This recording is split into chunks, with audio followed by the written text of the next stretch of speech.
नमस्कार दोस्तों, मैं प्रदीप कुमार पेश पर आपका स्वागत करता हूं। दोस्तों, आज हम लोग करंट अफेयर के कुछ बहुत महत्वपूर्ण क्वेश्चन करने जा रहे हैं। ये क्वेश्चन आने वाले एग्जाम्स के लिए बहुत ज़्यादा महत्वपूर्ण होने वाले हैं। आप इस करंट अफेयर के क्वेश्चंस को करने के पहले आप प्रीवियस वीडियोस को जरूर देखिए।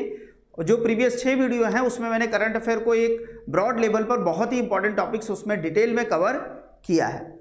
जो अप्रोच है मेरी ये है कि कुछ सेलेक्टेड क्वेश्चंस उठाए जाएं और उनके बैकग्राउंड की चीज़ों को भी देखा जाए, क्योंकि बैकग्राउंड से आजकल क्वेश्चन बहुत ज़्यादा आ रहे हैं। ना कि आप वन लाइनर टाइप का पढ़ लें तो आपका काम बनेगा, ऐसा कुछ हो नहीं रहा है। तो आप थोड़ा सा उस अप्रोच को भी मैं फोकस कर रहा हूँ। तो आज हम लोग कुछ महत्वपूर्ण क्वेश्चंस करेंगे और चीज़ों को देखेंगे। तो पहला क्वेश्चन क्या है, हाल ही में किस दक्षिण अमेरिकी देश के राष्ट्रपति पेड्रो कैस्ट्रोल को, हाल ही में किस दक्षिण अमेरिकी देश के राष्ट्रपति पेड्रो कैस्टिलो पर महाभियोग चलाकर उनके स्थान पर दीना बोलुआर्टे को नया राष्ट्रपति नियुक्त किया गया है। तो जो दीना बोलुआर्टे हैं ये बहुत ज्यादा चर्चा में थी पेरू में। दीना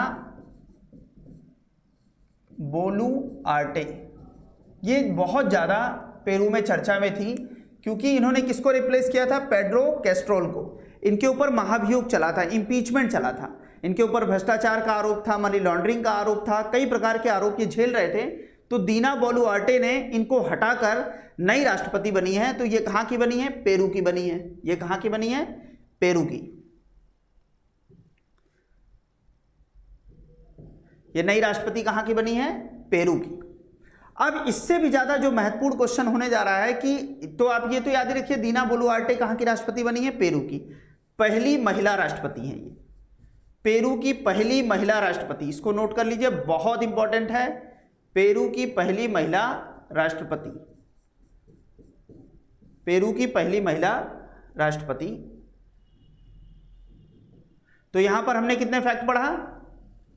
पहला जो सबसे इंपॉर्टेंट फैक्ट था कि पेड्रो कैस्ट्रोल को हटाकर दीना बोलुआर्टे कहां की राष्ट्रपति बनी है, तो दीना बोलुआर्टे पेरू की राष्ट्रपति बनी है और वो पेरू की पहली महिला राष्ट्रपति हैं। तो पूछ सकता है, पेरू में घुमाकर क्वेश्चन पूछ सकता है, पेरू में पहली महिला राष्ट्रपति के रूप में हाल ही में किसने शपथ ली, तो आप आंसर लगाएंगे दीना बोलुआर्टे ने। चलिए नेक्स्ट क्वेश्चन देखते हैं।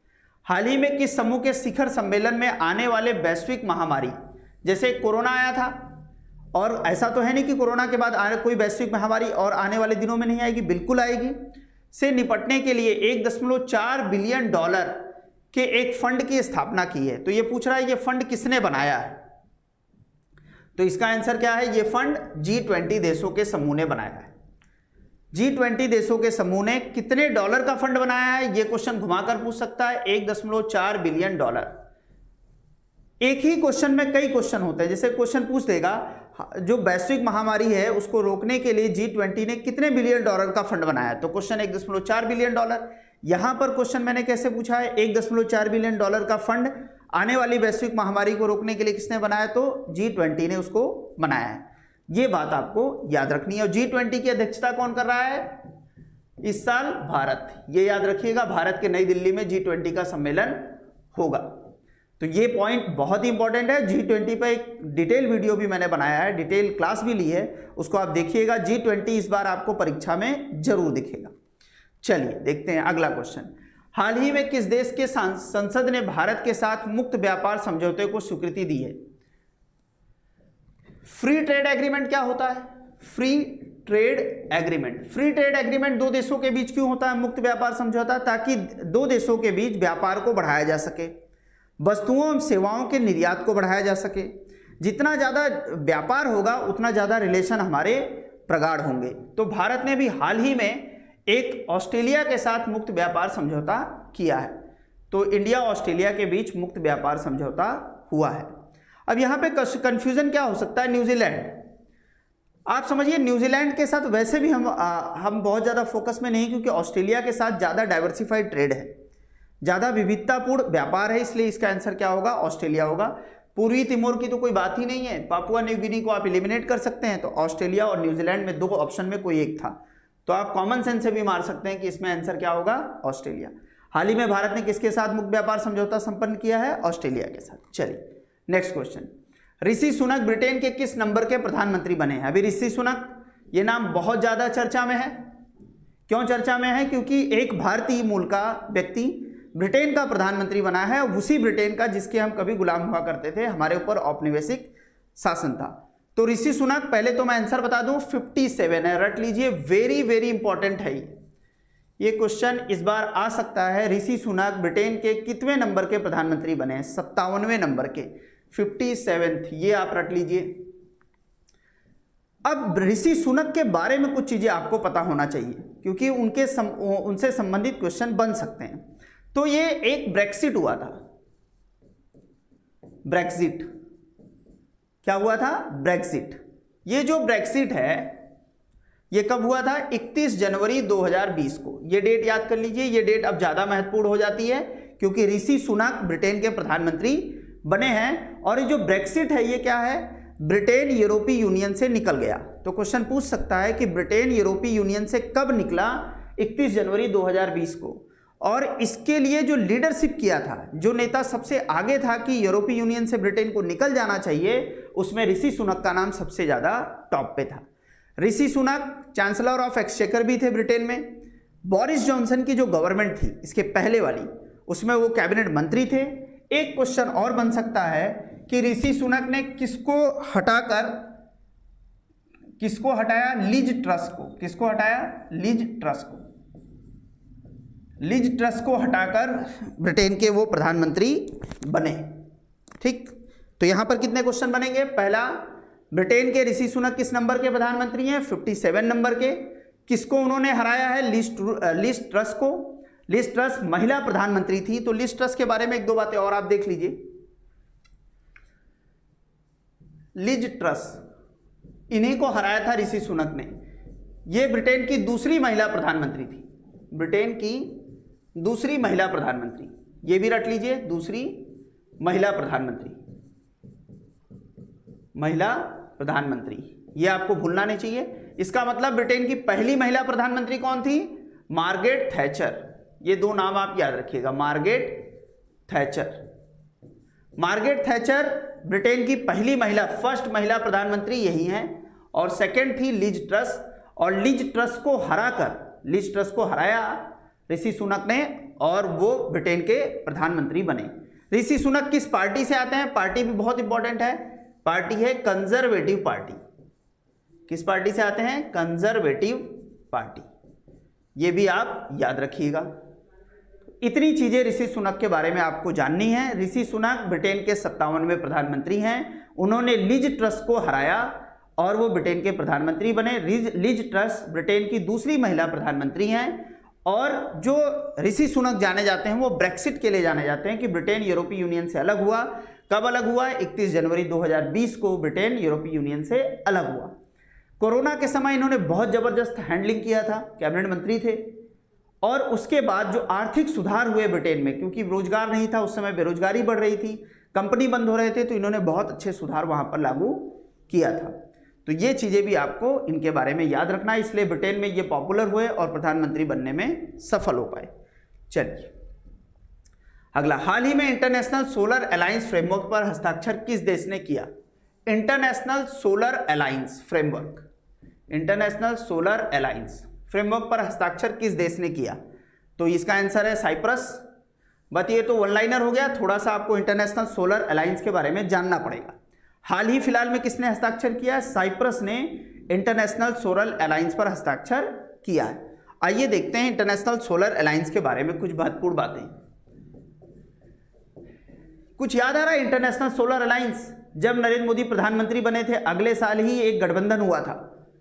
तो ये गठबंधन पेरिस जलवायु सम्मेलन में हुआ था। कब हुआ था? पेरिस जलवायु सम्मेलन, पेरिस जलवायु सम्मेलन में यह गठबंधन हुआ था। कब? COP21 की बैठक, COP21 2015 में।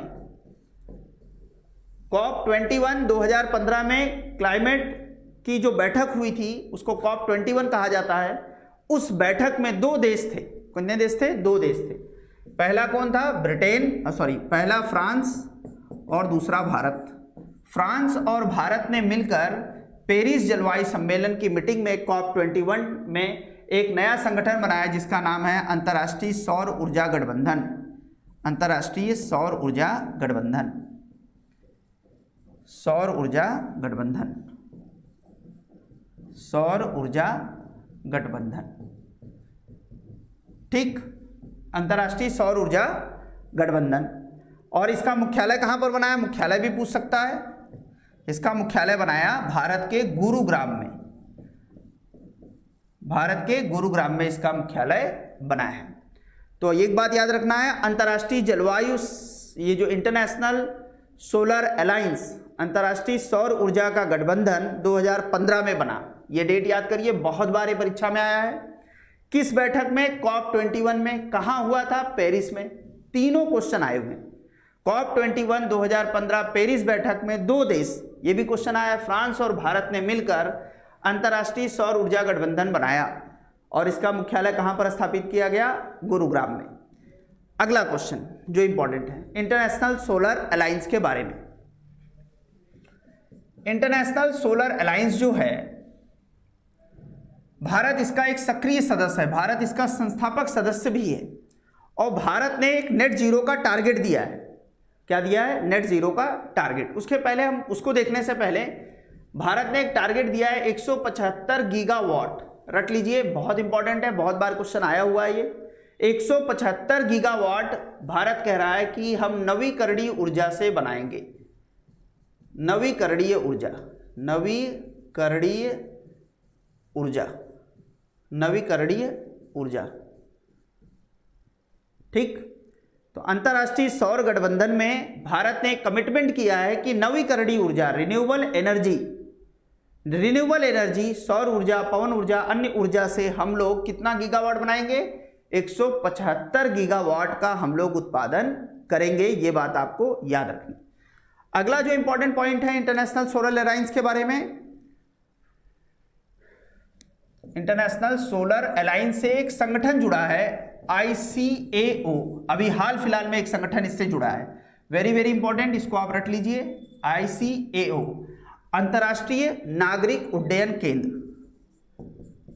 तो पूछ सकता है हाल फिलहाल में कौन सा संगठन जुड़ा है इससे, अंतर्राष्ट्रीय नागरिक उड्डयन केंद्र, नागरिक उड्डयन केंद्र संगठन, ऑर्गेनाइजेशन, संगठन। तो अगर क्वेश्चन पूछे हाल फिलहाल में अंतर्राष्ट्रीय सौर गठबंधन से जुड़ने वाला संगठन कौन सा है, ICAO शॉर्ट फॉर्म है, फुल फॉर्म है अंतर्राष्ट्रीय नागरिक उड्डयन संगठन। ये इससे जुड़ा है, ICAO से जुड़ा है। ये पॉइंट आपको याद रखना है, बहुत इंपॉर्टेंट है, अंतर्राष्ट्रीय नागरिक उड्डयन संगठन से जुड़ा है। अगला जो इंपॉर्टेंट पॉइंट है, भारत का कोचीन एयरपोर्ट, लिख लीजिए, वेरी वेरी इंपॉर्टेंट। भारत का कोचीन एयरपोर्ट, भारत का कोचीन एयरपोर्ट सौर ऊर्जा से संचालित, सौर ऊर्जा से पूर्णतः संचालित, पूर्णतः संचालित प्रथम फर्स्ट एयरपोर्ट है, फर्स्ट एयरपोर्ट है। ठीक, ये फैक्ट याद कर लीजिए, वेरी वेरी इंपॉर्टेंट। हाल फिलहाल में एक देश जुड़ा है जो हम लोगों ने क्वेश्चन में देखा, साइप्रस देश, और एक संगठन जुड़ा है ICAO, अंतर्राष्ट्रीय नागरिक उड्डयन संगठन। ये किससे जुड़ा है, ICA से जुड़ा है, अंतर्राष्ट्रीय सौर गठबंधन से। और एक फैक्ट और याद रखना है, कोचीन एयरपोर्ट जो है सौर ऊर्जा से पूर्णतः संचालित होने वाला विश्व का पहला एयरपोर्ट है। इसको भी आप रट लीजिए, बहुत इंपॉर्टेंट है। एक और फैक्ट जो भारत ने कमिटमेंट किया है, भारत ने कमिटमेंट किया है 2017 तक नेट जीरो कार्बन उत्सर्जन का। तो ये डेट याद रखना है, net zero carbon emission, net zero carbon emission. PCS में इस पर क्वेश्चन आया है। नेट जीरो का मतलब ये नहीं कि हम कार्बन को एकदम उत्पादित ही नहीं करेंगे, जीरो कर देंगे, ये नहीं, हम कम से कम करेंगे 2070 तक। तो ये वर्ष पूछ सकता है, भारत ने नेट जीरो कार्बन उत्सर्जन का वर्ष कौन सा रखा है, 2070, ये वर्ष उसने रखा है 2070 को। तो ये फैक्ट आपको याद रखना है। एक बार हम लोग बैक आते हैं और चीज़ों को रिकॉल करते हैं। एक ही क्वेश्चन में मैं कई क्वेश्चंस करा रहा हूं जो कि संभावित क्वेश्चन है जो परीक्षा में आते हैं। इंटरनेशनल सोलर अलायंस से अभी अभी हाल फिलहाल में कौन जुड़ा? साइप्रस। फिर हमने देखा फ्रांस और भारत ने इसका पेरिस COP21 की बैठक में इसकी स्थापना की थी। गुरुग्राम में इसका मुख्यालय था। 175 गीगावाट का टारगेट है नवीकरणीय ऊर्जा का। फिर हमने देखा कि कोचीन एयरपोर्ट पूर्णतः संचालित पहला एयरपोर्ट है सौर ऊर्जा से, और 2070 तक नेट जीरो कार्बन इमिशन का हम लोगों ने लक्ष्य रखा है। चलिए नेक्स्ट क्वेश्चन। हाल ही में भारतीय मूल के लियो वराडकर को किस देश का प्रधानमंत्री चुना गया है? लियो वराडकर बहुत ज्यादा चर्चा में है, तो इनके बारे में देखते हैं। लियो वराडकर, तो ये चुने गए हैं आयरलैंड के। ये किसके नए प्रधानमंत्री चुने गए हैं? आयरलैंड के लियो वराडकर। ये आप थोड़ा सा इनको याद रखिए। हाल ही में किस देश में मांस के विज्ञापनों पर प्रतिबंध लगा दिया गया? बहुत इंपॉर्टेंट है, वेरी वेरी इंपॉर्टेंट। तो ये देश है नेदरलैंड। बहुत लोग न्यूजीलैंड से कंफ्यूज हो रहे हैं। न्यूजीलैंड नहीं है, आयरलैंड तो फिनलैंड होगा ही नहीं। नेदरलैंड और न्यूजीलैंड, देखिए कंफ्यूजन सी और डी में है, पर नेदरलैंड ने मांस पर प्रतिबंध लगाया है, न्यूजीलैंड ने नहीं लगाया है। तो आप इसका आंसर क्या है? नेदरलैंड। किस देश ने मांस के विज्ञापनों पर प्रतिबंध लगा दिया है? नेदरलैंड ने। क्यों? पर्यावरण संरक्षण के लिए। क्यों लगा दिया है? पर्यावरण संरक्षण। अब आप कॉमन सेंस लगा रहे होंगे, पर्यावरण के प्रति जागरूकता यूरोप के देशों में ज्यादा है, क्योंकि मांस का ज्यादा कंजम्पशन करने से पर्यावरण पोल्यूट होता है, पर्यावरण में प्रदूषण फैलता है। तो उसको रोकने के लिए क्या किया गया है? नीदरलैंड ने मांस के विज्ञापनों पर प्रतिबंध लगा दिया। मांस पर प्रतिबंध नहीं लगाया, मांस के विज्ञापनों पे, ताकि उसका प्रमोशन ज्यादा ना हो, ज्यादा लोग मांस ना खाएं। इसलिए आजकल प्रमोट हो रहा है कि मांस को कम किया जाए, वेजिटेरियन फूड्स की तरफ बढ़ा जाए, अर्थात बैलेंस डाइट होना चाहिए। मांस, वेजिटेरियन सारी चीजें खाई जानी चाहिए विश्व में, नहीं तो खाद्य सुरक्षा का संकट भी उत्पन्न हो जाएगा। हाल ही में अमेरिकी सीनेट ने किन दो देशों को नाटो की सदस्यता प्रदान करने की स्वीकृति दी है? नाटो को मैंने डिटेल से बताया है, आपको वीडियो में देखिएगा, प्लेलिस्ट में जाकर। नाटो की सदस्यता प्रदान करने की स्वीकृति दी है, तो यहां याद रखिएगा फिनलैंड और स्वीडन, ये दो देश। अभी याद रखिए नाटो के ये सदस्य नहीं बने, नाटो की सदस्य बनने की स्वीकृति मिली है दो देशों को, फिनलैंड और स्वीडन। मैक्सिमम लोग यूक्रेन से कंफ्यूज हो जाएंगे, बिल्कुल नहीं। यूक्रेन नाटो की सदस्यता के चक्कर में ही तो रूस ने यूक्रेन पर अटैक कर दिया, तो सदस्यता मिली कहां? अभी मिली भी नहीं है और सहमति भी नहीं मिली है। पर दो नए देश फिनलैंड व स्वीडन, इनको नाटो की सदस्यता की सहमति अमेरिकी सीनेट ने दे दिया है। अमेरिका में इसकी प्रस्ताव को मंजूरी दे दी गई है और नाटो ने भी इसकी सहमति दे दी है। चल, हाल ही में किस देश ने दुनिया की पहली वर्टिकल सिटी, बहुत इंपॉर्टेंट है, वर्टिकल सिटी, स्मार्ट सिटी का एक पैटर्न है, तो इसका आंसर है सऊदी अरब। सऊदी अरब एक ऐसा सिटी बनाने जा रहा है, ये वर्टिकल सिटी जीरो पॉल्यूशन, प्रदूषण होगा ही नहीं इसमें, जीरो कार्बन और जीरो कार। इस शहर में कार भी चलाने की आवश्यकता नहीं है, बहुत ही एडवांस डिजाइंड फॉर्म में एक नया शहर बन रहा है, पहली वर्टिकल सिटी, इसको बोलते हैं फर्स्ट वर्टिकल सिटी। पहला वर्टिकल सिटी बन रहा है, कहां पर बन रहा है? सऊदी अरब में बन रहा है। बहुत कई बिलियन डॉलर का प्रोजेक्ट है और लक्ष्य क्या है? जीरो पॉल्यूशन, जीरो कार्बन और जीरो कार। इसका मतलब है एक सस्टेनेबल सिटी बनेगा। कैसा सिटी बनेगा? सतत विकास पर आधारित एक महत्वपूर्ण शहर की हम लोग स्थापना करने जा रहे हैं। चलिए नेक्स्ट। हाल ही में फोर्ब्स की 100 शक्तिशाली सूची में कितनी भारतीय महिलाओं को शामिल किया गया? बहुत इंपॉर्टेंट है, फोर्ब्स की शक्तिशाली महिलाओं की सूची आई है, भारत की 6 महिलाओं को शामिल किया गया। फर्स्ट रैंक पे भारत की कौन है? निर्मला सीतारमन। कौन है? निर्मला सीतारमन। ये भारत से प्रथम रैंक पर है निर्मला सीतारमन, जो कि बहुत इंपॉर्टेंट है, आपको याद रखना है। और इसमें अन्य महिलाएं शामिल हैं, और इसमें जो फर्स्ट रैंक है, फर्स्ट रैंक वो यूरोपीय यूनियन की अध्यक्ष का है, यूरोपीय यूनियन की अध्यक्ष का है,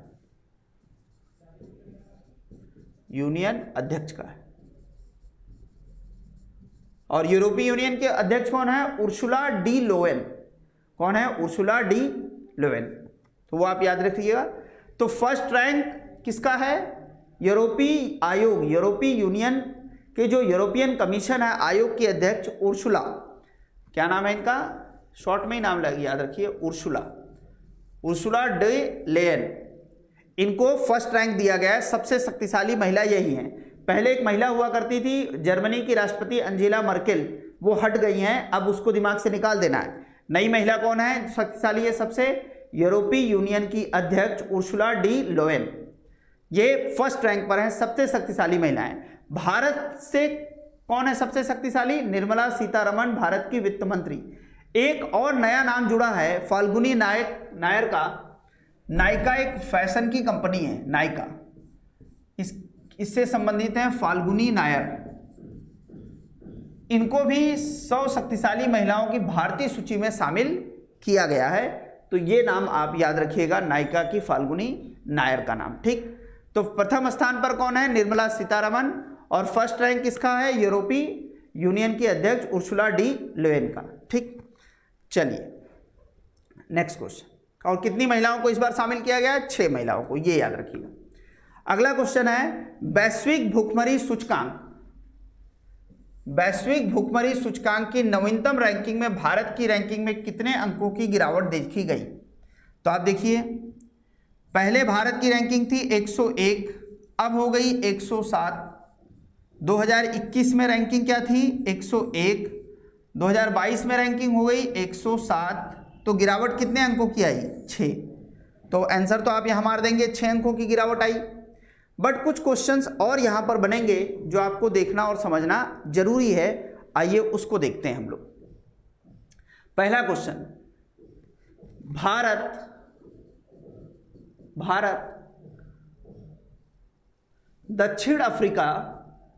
दक्षिण एशिया, भारत दक्षिण एशिया में सबसे खराब प्रदर्शन रखता है। खराब प्रदर्शन, भारत से खराब एक ही देश का प्रदर्शन है, वो है अफगानिस्तान। ये आपको फैक्ट याद रखना है। दक्षिण एशिया में भारत से खराब परफॉर्मेंस सिर्फ और सिर्फ अफगानिस्तान की है। कितनी दुखद बात है ये।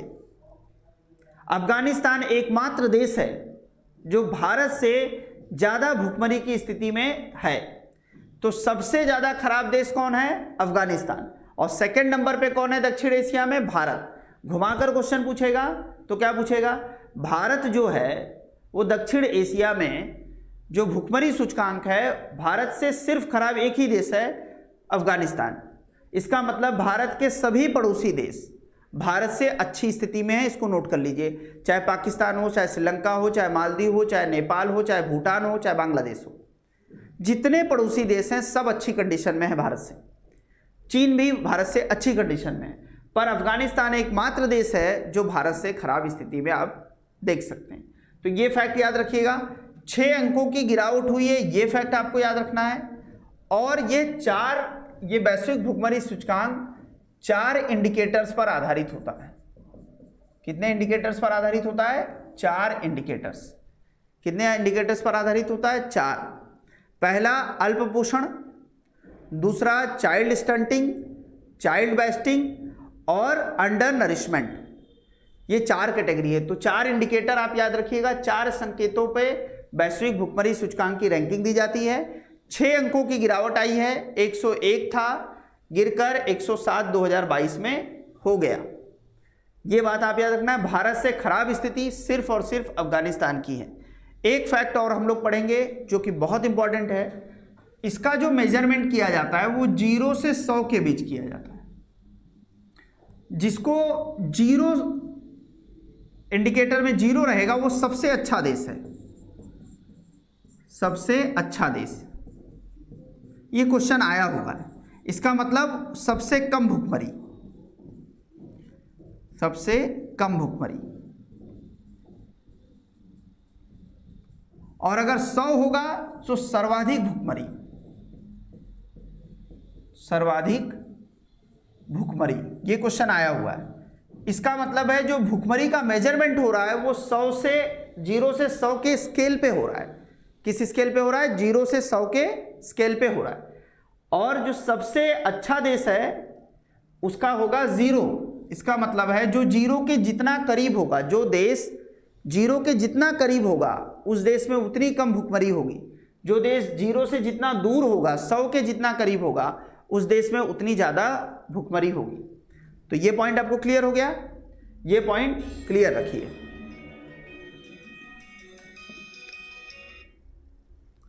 ठीक, तो 0 से 100 के बीच ये आ गया, क्लियर। तो ये पॉइंट याद रखिएगा। तो भारत किसकी तरफ है ज़्यादा? 100 की तरफ है। भारत किसकी तरफ है? 100 की तरफ है। 0 से दूर 100 के करीब, इसलिए भारत की रैंकिंग अच्छी नहीं है। चलिए next question. The light we carry, हाल फिलहाल में एक नोवेल आई है, the light we carry. The light we carry, ये किसकी नोवेल है? मिशेल ओबामा की। ये किसकी नोवेल है? मिशेल ओबामा की, द लाइट वी कैरी। ठीक, ये नोवेल आप याद रखिएगा, कंफ्यूज नहीं होना है। बराक ओबामा की वाइफ है मिशेल ओबामा।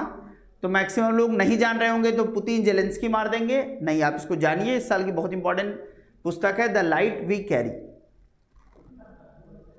हाल ही में भारत में कितने प्रमुख संगठनों की अध्यक्षता भारत ने ग्रहण की? भारत ने कितने प्रमुख संगठनों की अध्यक्षता ग्रहण की? बहुत इंपॉर्टेंट है, 3 प्रमुख संगठन हैं, रटिए तीनों को। भारत ने किस किस की अध्यक्षता ग्रहण की है? पहला G20, दूसरा SCO और तीसरा United Nations security council. Bharat ने कितने संगठनों की अध्यक्षता ग्रहण की है 2022-23 में? 2022-23 में ये 3 संगठन हैं। तीनों संगठनों को डिटेल से पढ़ना है। United nation security council, SCO और G20। इसको मैंने प्रीवियस क्लासेस में पढ़ाया भी है इन संगठनों के बारे में। तो आप प्रीवियस क्लासेस आप करंट अफेयर की देखेंगे तो चीज़ें दिखेंगी। G20 का अलग से वीडियो भी है और यहाँ से क्वेश्चन जरूर आएगा। तो भारत ने हाल फिलहाल में 3 संगठनों की, अंतर्राष्ट्रीय संगठनों की अध्यक्षता ग्रहण की है। दुनिया का नवीनतम सबसे तेज सुपर कंप्यूटर, ये तो आप लोग इससे परिचित ही हो, फ्रंटियर अमेरिका का है, अमेरिका का फ्रंटियर, ये दुनिया का सबसे तेज सुपर कंप्यूटर है। इसके पहले जापान का फुगाकू था। फुगाकू कहाँ का है? जापान का। जापान के फुगाकू को डिफीट करके अमेरिका का फ्रंटियर सबसे नवीनतम तेज सुपर कंप्यूटर बना है। चलिए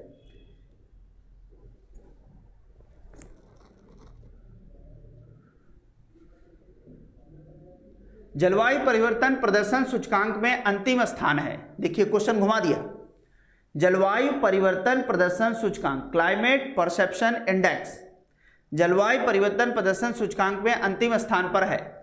तो अंतिम स्थान पर कौन है? ईरान। अंतिम स्थान पर कौन है? ईरान। ये याद रखना। उससे ज्यादा इंपॉर्टेंट चीजें हैं जो आपको मैं बताने जा रहा हूं। क्लाइमेट चेंज परसेप्शन इंडेक्स, जलवायु परिवर्तन प्रदर्शन सूचकांक का शॉर्ट फॉर्म यहां मैंने लिख दी दिया है, CCPI। CCPI में भारत की रैंकिंग पूछेगा वो।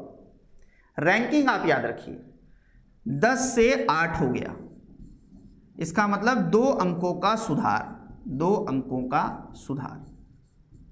भारत इस समय पर्यावरण में पूरे विश्व में सबसे अच्छा कर रहा है। एक लाइन में याद रखिए, पर्यावरण सुधार में इस समय भारत एकदम टॉप पर है।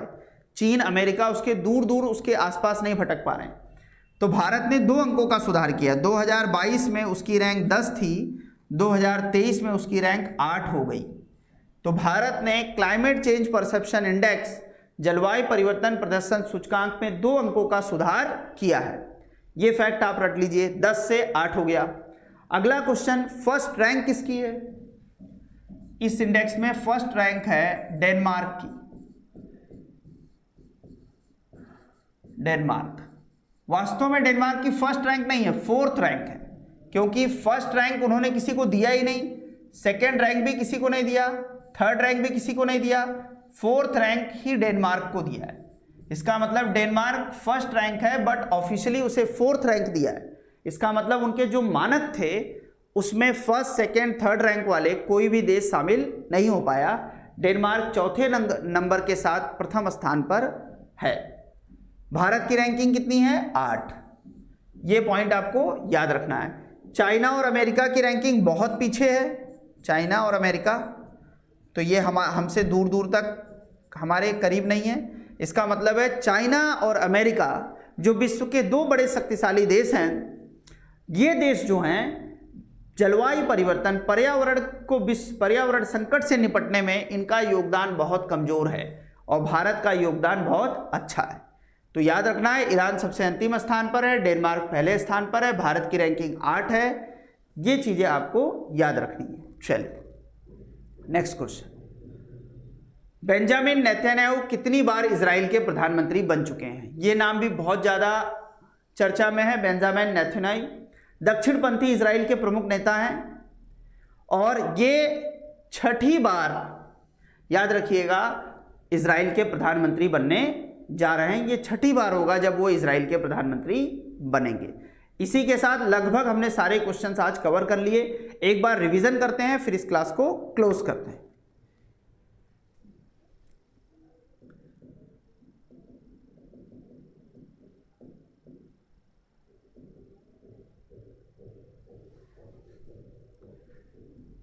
पहला क्वेश्चन क्या था? दक्षिण अमेरिकी देश में एक प्रथम महिला राष्ट्रपति आई हैं, उनका नाम क्या है? Dina Boluarte. वो किस देश से हैं? पेरू से हैं। पहला क्वेश्चन ये था। दीना बोलुआर्टे पेरू की पहली महिला राष्ट्रपति बनने में सफल हुई हैं। अगला क्वेश्चन क्या है? हाल ही में किस समूह शिखर सम्मेलन में वैश्विक महामारी से निपटने के लिए, आने वाली किसी वैश्विक महामारी से निपटने के लिए $1.4 बिलियन का एक फंड बना है? बनाने वाला संगठन कौन है? G20। हाल ही में किसकी संसद ने भारत के साथ मुक्त व्यापार पर समझौता किया है? ऑस्ट्रेलिया। ये याद रखना है। Next question, Rishi Sunak Britain के किस नंबर के प्रधानमंत्री बने हैं? 57वें नंबर के प्रधानमंत्री बने हैं। और ब्रेक्सिट अर्थात जब ब्रिटेन यूरोपीय यूनियन से अलग हुआ, 31 जनवरी 2020 को ब्रिटेन यूरोपीय यूनियन से अलग हुआ है। ऋषि सुनक लिज ट्रस के स्थान पर ब्रिटेन के प्रधानमंत्री बने हैं। और लिज ट्रस कौन है? ब्रिटेन की दूसरी महिला प्रधानमंत्री। यहां देखिए लिखा हुआ, पहली थी Margaret Thatcher. International solar alliance framework, अंतर्राष्ट्रीय सौर गठबंधन में शामिल होने वाला हाल फिलहाल का देश कौन है? साइप्रस। ये आपको याद रखना है। इसकी स्थापना कब हुई थी? 2015 में। किन दो देशों ने किया था? फ्रांस और भारत ने। इसका मुख्यालय कहां पर है? गुरुग्राम में। अंतर्राष्ट्रीय सोलर गठबंधन 175 गीगावाट, भारत ने 175 गीगावाट का लक्ष्य रखा है। नवीकरणीय ऊर्जा अर्थात ऐसी ऊर्जा जिसमें कार्बन उत्सर्जन नहीं होता, सौर ऊर्जा, पवन ऊर्जा से हम कितनी ऊर्जा बनाएंगे? 175 गीगावाट है, मेगावाट नहीं है, ये याद रखिएगा। और कोचीन एयरपोर्ट विश्व का पहला एयरपोर्ट है जो पूरी तरह सौर ऊर्जा से संचालित होने जा रहा है। 2070 तक भारत ने कहा है कि नेट जीरो कार्बन उत्सर्जन कर देंगे, नेट जीरो कार्बन उत्सर्जन कर देंगे। अगला क्वेश्चन था, लियो वाराडकर हाल ही में किसके प्रधानमंत्री बने हैं? आयरलैंड। हाल ही में किस देश में मांस के विज्ञापनों पर प्रतिबंध लगा दिया गया है? नीदरलैंड। नाटो की सदस्यता हाल ही में देने की सहमति किसके लिए बनी है? फिनलैंड और स्वीडन। हाल ही में वर्टिकल सिटी बनाने की एक योजना बनाई गई है, कहां पर? सऊदी अरब में। फोर्ब्स की 100 शक्तिशाली महिलाओं की सूची में भारत से 6 महिलाएं हैं, ये याद रखिएगा। भारत से प्रथम स्थान पर निर्मला सीतारमण है। ठीक। अगला क्वेश्चन, वैश्विक भुखमरी सूचकांक में भारत के कितने अंकों की गिरावट आई? 6 अंकों की। 2021 में 101 था, 2022 में 107 हो गया। और 0 से 100 के बीच मतलब वो क्या बोलते हैं, नंबर अलॉट होता है, उसी के अकॉर्डिंग अच्छा और खराब देश की कंसिडरिंग बनती। द लाइट वी कैरी पुस्तक का संबंध किससे है? मिशेल ओबामा की ऑटोबायोग्राफी है ये। हाल ही में भारत ने कितने प्रमुख संगठनों की अध्यक्षता ग्रहण की? 3। देखिए, G20, SCO, United nation security council. दुनिया का नवीनतम सबसे तेज सुपर कंप्यूटर कौन है? फ्रंटियर। जलवायु परिवर्तन प्रदर्शन सूचकांक में भारत में 2 अंकों का सुधार हुआ है, गिरावट नहीं, सुधार हुआ है। 10 रैंक पे थे हम, 8वें रैंक पर आ गए। अंतिम रैंक पर ईरान है और पहले रैंक पर डेनमार्क है। बेंजामिन नेतन्याहू कितनी बार इजराइल के प्रधानमंत्री बने हैं? 6 बार। इसी के साथ आज की हम लोग की क्लास समाप्त होती है। आप इसको देखिए, 1-2 बार देखेंगे आपको याद हो जाएगा। कुछ बातें अगर आप भूलते हैं तो उसको आप नोट करिए। और जो पिछले क्लास करंट अफेयर्स के हुए हैं उनको भी आप वीडियो में जाकर देखिए और उन चीज़ों को वहाँ से आप कवर करिए। जुड़े रहिए, सब्सक्राइब करिए, लाइक करिए, अपने दोस्तों के साथ शेयर करिए। जब तक ज्वाइनिंग नहीं हो रही है मैं कोशिश कर रहा हूँ कि जितनी भी चीज़ें आपको दी जा सकती हैं देते रहेंगे। उसके बाद भी हम इस चीज़ को कंटिन्यूअस आगे बढ़ाएंगे। आप लोग जुड़े रहिए, पढ़ते रहिए। 2023 की नोटिफिकेशन 8-10 दिनों में वो भी आ जाएगी और ये जितने करंट अफेयर आप पढ़ रहे हैं ये पीसीएस 2023 में आपको सीधे यहाँ से क्वेश्चन देखने मिलेगा, ये मेरा दावा है। बहुत ही सेलेक्टेड, बहुत ही इंपॉर्टेंट क्वेश्चंस मैं आपको ला रहा हूँ। 7 करंट अफेयर की वीडियोज़ हैं, अगर आप इसे देखेंगे तो बहुत कम समय में आप बहुत क्वेश्चन सॉल्व कर पाएंगे। एग्जाम में क्वेश्चन जरूर दिखेगा, ये मैं आपको आश्वस्त कर सकता हूँ। तो आप पढ़ते रहिए। 2023 का नोटिफिकेशन आ रहा है, आप ऊर्जावान रहिए। हर दिन का, हर हफ्ते का एक टारगेट सेट करिए, उस टारगेट के अकॉर्डिंग आप स्टडी करिए, क्योंकि अब टाइम बहुत कम बचा है। अब आपको प्रेशर लेने की थोड़ी ज़रूरत है, क्योंकि प्रेशर लेंगे तो अच्छा आप काम करेंगे, अच्छा पढ़ाई करेंगे। दिन के थोड़े घंटे बढ़ाइए, आप डिसिप्लिन्ड होइए, क्योंकि अब परीक्षाओं का दौर शुरू हो रहा है। ठंडी खत्म हो गई, गर्मी शुरू हो रही है। गर्मी शुरू होने का मतलब परीक्षाओं का दौर भारत में शुरू हो रहा है। और सबसे बड़ी परीक्षा जो 2 आपको देने मिलेगी वो आईएएस और 2023 का पीसीएस और समीक्षा अधिकारी भी आप दे सकते हैं। वो सारे माहौल पूरा बन रहा है। तो आप पढ़ते रहिए, अपने आप को एनर्जेटिक रखिए, हर हफ्ते का एक टारगेट सेट करिए और टारगेट को कंप्लीट करेंगे तो आपका मोटिवेशन बढ़ेगा। एक डायरी रखिए, जो जो टॉपिक आपके कंप्लीट होते जा रहे हैं उनको उसमें नोट करते जाइए, इससे आपका कॉन्फिडेंस बढ़ेगा। बहुत बहुत धन्यवाद जुड़े रहने के लिए। जुड़े रहिए और देखते रहिए, पढ़ते रहिए। Thank you.